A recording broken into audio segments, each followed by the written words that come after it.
Бисмиллахир-рахманир-рахим. Алла Таалага чексиз мактоолор болсун. Жана акыркы пайгамбарыбыз Мухаммад Мустафа саллаллаху алейхи ва салламга Алланын саламы жана салаваттары болсун. Ассаламу алейкум, урматтуу мусулман бир туугандар. Нельсон Мандела тууралуу билесизби?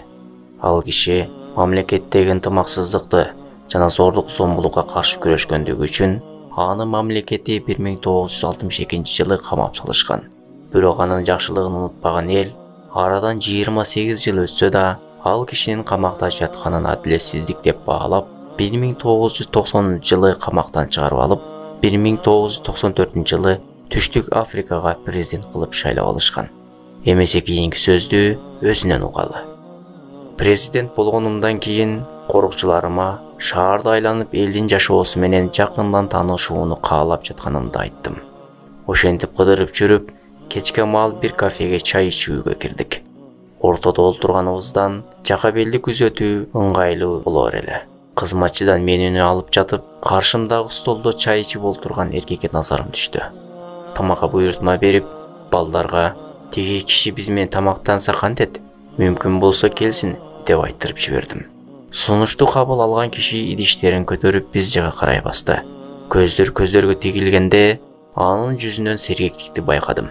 Тамактанаар экенбиз, баарыбыз жүздө жылмаюу менен кызыктуу маек куруп сүйлөшүп олтурабыз. Бирок жанагы киши тез тамактанып, жүзүнүн кабатыр экени билинип, колу калтырак баскан эле. Столдон турар экенбиз, ар канча аракет кылсам да жүзүн жакшы көрө албадым. Бирок ыраазычылык үчүн созулган колун кармап койдум да кафеден чыгып кеттик. Журт атасы, менимче тиги киши оорукчан окшойт. Колдору титирөөдөн токтободу, деди корукчуларымдын бири.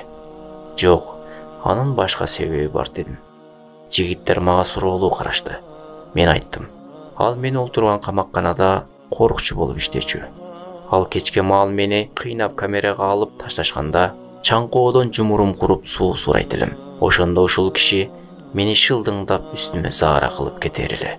Ал оорукчан эмес, балким корккондуктан ушундай абалга түштү. Балким мен эми Түштүк Африкага президент болгонум үчүн менин башыма салган күн тиги өзүнүн башына келишинен корккондур. Бирок бул ишке кол уруу менин мүнөзүмө туура келбейт. Мен кечиримдүүлүктү карманамын деди. Анын сыңарындай жок жерден бир канча жыл камакта өмүр сүргөн Садыр Жапаровду да эл өз колу менен акыйкатсыз бийликтин туткунунан 5-октябрь түнү эркиндикке чыгарып алды. Эми бүгүнкү күндө президент болуу алдында турган журт атасы Садыр Жапаровго айтарыбыз, жеке сизге зыяны тийген кээ бир инсандарды капарыңызга албаңыз.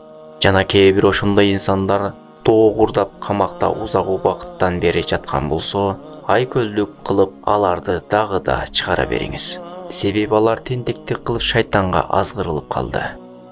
Бирок мамлекетке, элге, динге зыян жеткизгендерге айкөлдүк кылууга болбойт. Себеби булардын кылыгынан жалпы эл зыян тартты. Булардын жана булардын шакирттерин, балдар кыздарын кызматка алып келбеңиз.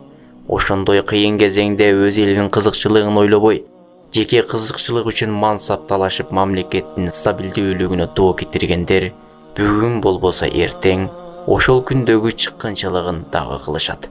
Мусулман бир ийинден эки жолу чактырбайт. Бир жолу зыян тарттыкпы, акыл эсти жыйнап экинчисине жол бербейли. Пайгамбарыбыз саллаллаху алейхи ва саллям кечиримдүү болгон дейбиз. Туура, кечиримдүүлүк эң жакшы. Бирок пайгамбарыбыз кайсы учурда кечиримдүүлүктү карманган экенин да биле жүрүүбүз керек. Ал киши жеке жашоосуна, үй бүлөсүнө зыян келтиргендерди айкөлдүк кылып кечирип салган. Бирок динге зыян берип, аны бурмалагандарды, элге зыян тийгизгендерди Мадина шаарынан кууп чыккан. Кээ бир динге зыян тийгизген адамдарга өлүм жазасын да берген. Туура, бизде өлүм жазасы жок. Бирок ошого жараша мыйзам боюнча аракеттерди көрүү керек.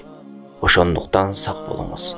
Жана тиги чыккынчыларды жоопко тартып, бийликке жакын жолотпоңуз. Ассаламу алейкум рахматуллах ва баракатух.